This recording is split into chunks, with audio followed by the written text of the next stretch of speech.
আসসালামু আলাইকুম ওয়া রাহমাতুল্লাহি ওয়া বারাকাতুহু। সম্মানিত ভিউয়ার্স, আমি এখন আলোচনা করব কবর খননের নিয়মাবলী।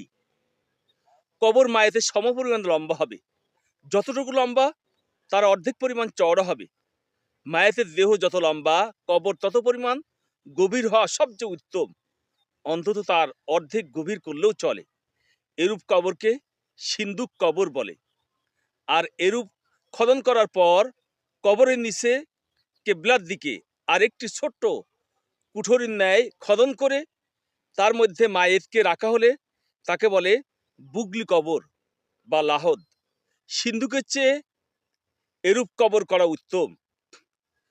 কবরের উপরিভাগ অন্তত 1 ফুট গভীরতা সহকারে একটু অধিক প্রশস্ত করে খনন করতে হবে। এই স্থানে বাঁশ, কাঠ বা স্লিপার দিয়ে তার উপর মাটি দেওয়া হবে। কাফনের কাপড় সংক্রান্ত বিষয়সমূহ। মায়েতকে কাফনের কাপড় দেয়া ফরজে কেফায়া।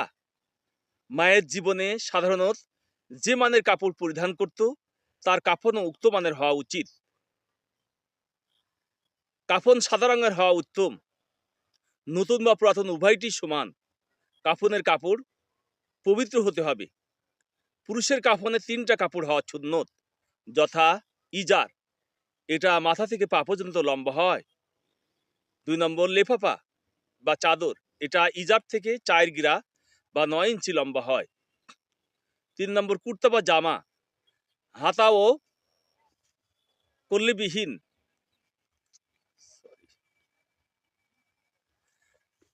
হাতা ও কল্লিবিহীন, এটা গর্দান থেকে পা পর্যন্ত লম্বা হয়।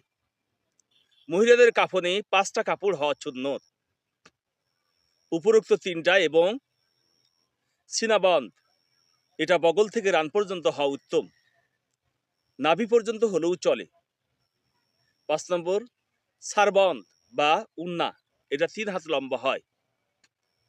কাফনের কাপড়ের পরিমাণ ও তৈরির বিবরণ।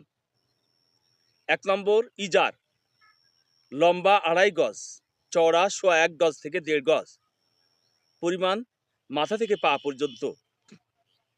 2 নম্বর লেফাফা, নাম, 3.25 গজ লম্বা হতে হবে আর চওড়া 1.25 গজ থেকে 1.5 গজ, আর পরিমাণ ইজার থেকে 4 গিরা।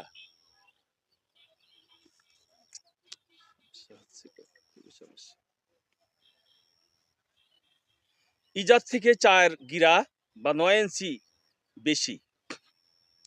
3 নম্বর কুর্তা বা জামা,